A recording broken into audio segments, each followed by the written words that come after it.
개혁신당이에요. 예. 개혁신당인데 가칭입니다. 예. 당명 정하셨어요? 정했죠. 한 3개 정도 놓고 지금 저희가 최종 내부 논의만 하면 되는데 네.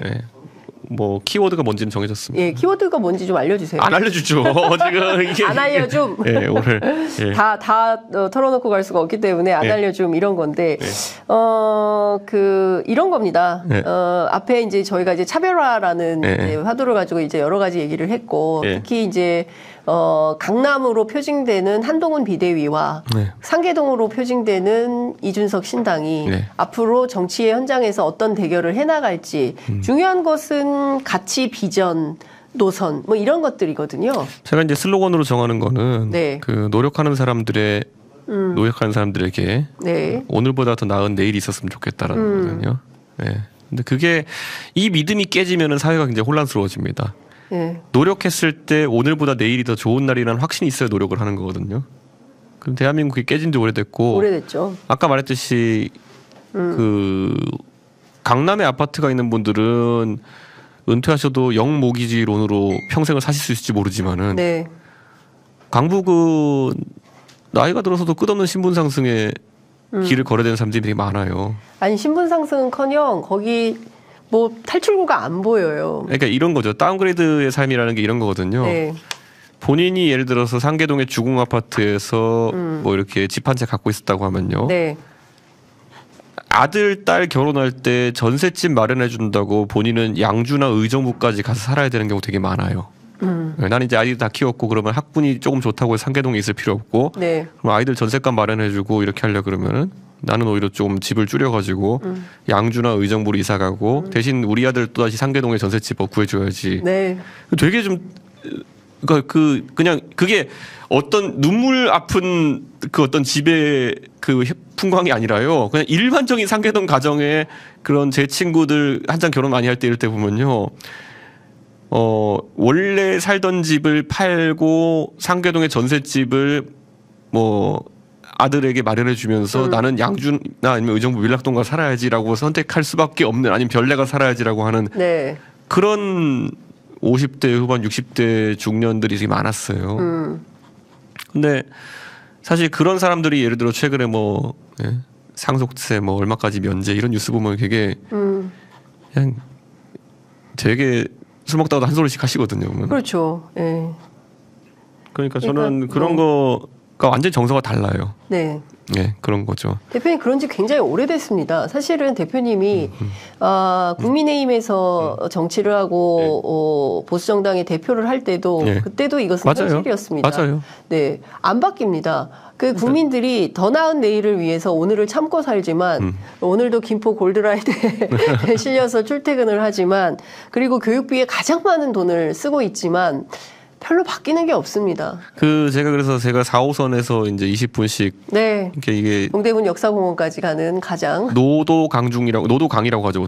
노원 도봉 강북에 사시는 분들은 4호선에서 다 만납니다. 어차피 그 4호선에서 만나가지고 동대문 역사문화공원 여기 이제 2호선, 5호선 환승역이니까 맞습니다. 거기서 다 갈라지는 거거든요. 근데 거기까지 가면서 사실 상계동에서는 22분 이렇게 걸리는데. 그 22분 동안 정말 스마트폰도 꺼내서 들고 있기 힘들 정도로 꽉 낑겨가지고 그거 떨어뜨리면 핸드폰 잃어버립니다. 그거. 그런 상황 속에서 다 이렇게 가는 건데 저는 사실 그래서 이렇게 보시면 될 것 같아요. 예전에 작년 초죠. 전장현 문제가 터졌을 때 왜 제가 거기에 민감하게 반응했느냐 이런 거 봤을 때 이 사람들이 4호선 타고 출퇴근하는 노동항의 사람들이 결코 전장현이 투쟁의 대상으로 삼아야 될 사람들이 아니었습니다.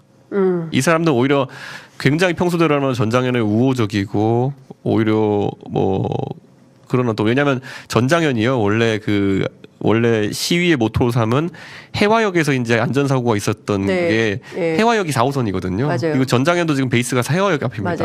흥사단 건물인가 그럴 텐데 그래서 그분들을 굉장히 많이 봐왔어요. 그리고 동대문 역사문화공원역에서 4호선, 5호선이 환승하는 그 통로에 항상 박경수 대표나 이런 분들이 시위하시는 걸 저도 뭐 몇 년째 봐왔었거든요. 근데 이분들이 4호선의 통행 자체를 아예 막아버리겠다고 했을 때 그때부터는 캠페인이 아니라 이거는 정말 4호선 타는 노도강 라인의 사람들을 저는 인질이란 표현도 썼지만은 이 사람들을 사실 인질 삼아가지고 자신의 뜻을 관철시키려고 하는 그러니까 전형적인 정말 평범한 서민과 약자의 투쟁을 만들어내려고 하는 거였거든요. 네. 저 만약 전장현 하시는 분들이 용산 대통령실을 점거한다 그러면 저는 뭐 그거는 뭐 아니면 국회를 점거한다. 만약에 제가 대표하고 있을 때 제 대표실을 점거하러 오겠다. 실제로 오셨어요 그때. 네. 그거는 저는 아무도 뭘 안 해요 그거는. 네. 예. 그런데 4호선 타는 노도강의 시민들을 인질로 삼았다. 저는 그거는 제가 뭐 사감은 아니지만 그래도 아주 이건 심각한 문제다라고 판단할 수밖에 없었던 거거든요. 저는 그래서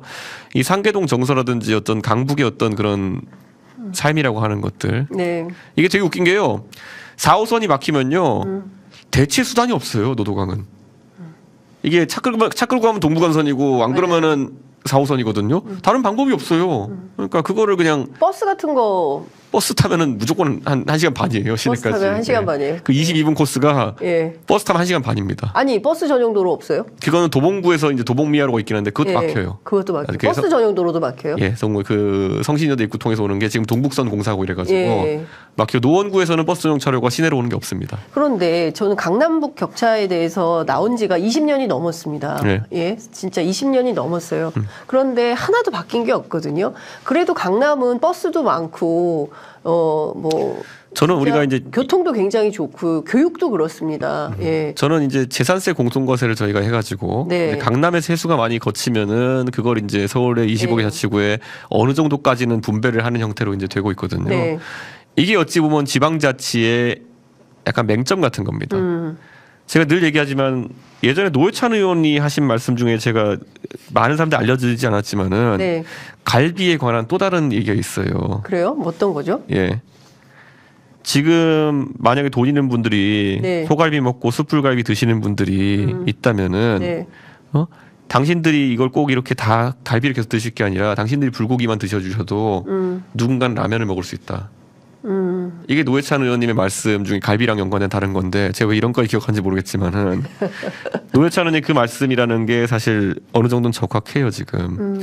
제가 이거는 뭐 이재명 대표를 비판하고자 하는 게 아니라 항상 이재명 대표가 성남시장으로서 이룬 성과라는 것은 돈이 판교 때문에 알아서 많은 동네에서 어떻게 하면 잘 쓸까에 대한 고민이 이재명 대표의 고민이었던 거예요. 맞아요. 예. 근데 이것도 중요하죠.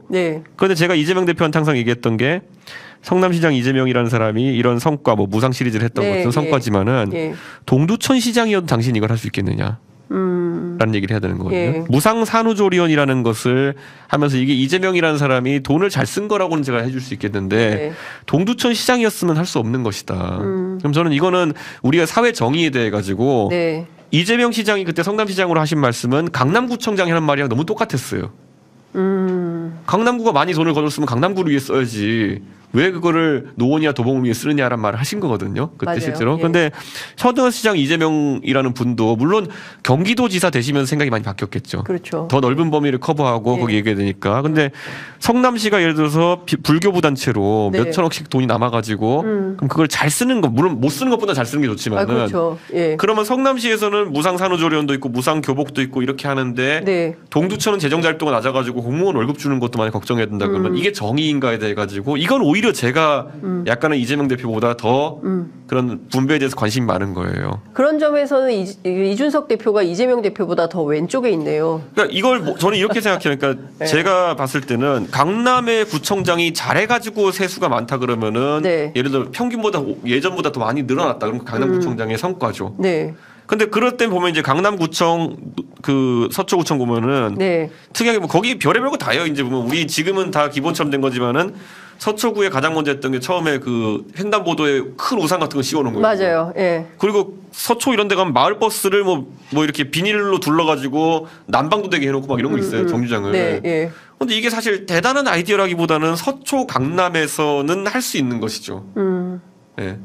이제 이런 게 보통 일을 잘한다로 치환돼서 아까 말한 성남시에서는 이재명 시장, 서초구에서는 지금 우리 당이 있어요. 국민의힘 의원인 조은희 의원 이런 분들이 좋은 평가를 받았던 것인데요. 저는 이런 거 있어서 저는 오히려 제가 뭐 좌파 이런 까지 모르겠지만은 보수도 국민 기본권의 보장에 있어 가지고는 어느 정도는 해야 된다. 사실. 마을버스 정류장에 덮개를 씌우고 그다음에 그 횡단보도에 우산을 씌우는 것보다 시급한 일이 만약에 강북구와 노원구와 도봉구에 있다 그러면은 서초와 강남에 사는 사람들도 아니면 거기에 있는 정치가들도 그걸 항상 생각하면서 정치를 했으면 좋겠다. 이게 지금 우리가 강남 강북 격차 얘기하면요, 제가 순천 살다 왔는데 순천은 더해요. 그러니까요. 예, 그러니까 저는 진짜 이런 생각이 들어요. 제가 오세훈 시장 쪽 인사들한테 제가 항상 얘기하는 게 뭐냐면요, 오세훈 시장 대권 가고 싶으시면은 따릉이를 싹 열어버려라. 따릉이를 전국 단위 시스템으로 열어버려라. 그리고 따릉이 우리나라 너무 비싸요. 이 얘기 왜 하냐면요. 네. 순천 같은 데 보면 순천에도 보면은 자체적으로 지자체산 자전거 사업이 있고 창원을 가도 그런 게 있고 한데요. 네.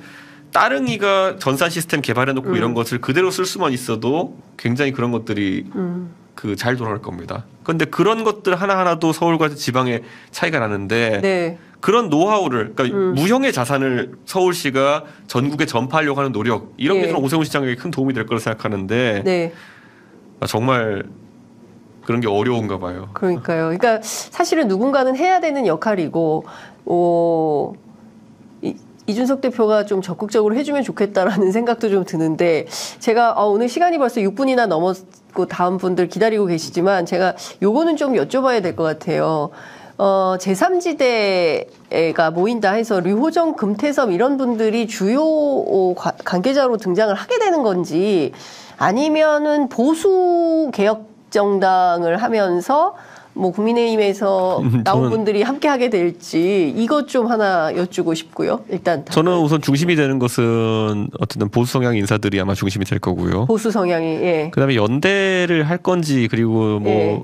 병립형이 되면은 경우에 따라서는 합당을 또 다른 세력과 할 수도 있는데 네. 그런 길은 또 합당. 그때 정치 상황에 따라서 판단할 수밖에 없다. 예, 예. 이렇게 말씀드리는 겁니다. 예, 알겠습니다. 뭐 오늘 사실 뒤로 갈수록 너무 저는 개인적으로 재미가 네. 있고 조금 더 토론해보고 싶고 사실은 해야 될 얘기도 너무 많고 한데 시간이 너무 됐고, 다음 주에 뭐 또 이어서 얘기를 하도록 알겠습니다. 하죠. 뭐 다음 주는 신년인데요. 예. 그래도 끝으로 저희 취재편이죠. 애청자 그리고 함께 하시는 시청자분들께 연말 연초 묶어서 인사 한 말씀 부탁드릴게요. 예, 알겠습니다.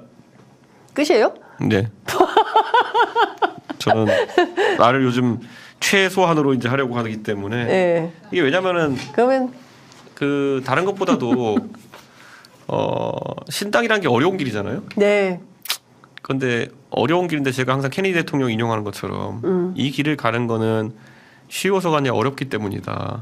그리고 또 누군가가 얘기했던 것처럼 어려운 일을 우리가 굉장히 자발적으로 하는 이유는 어려운 과정을 통해 얻지 않은 것은 가치가 없기 때문이다.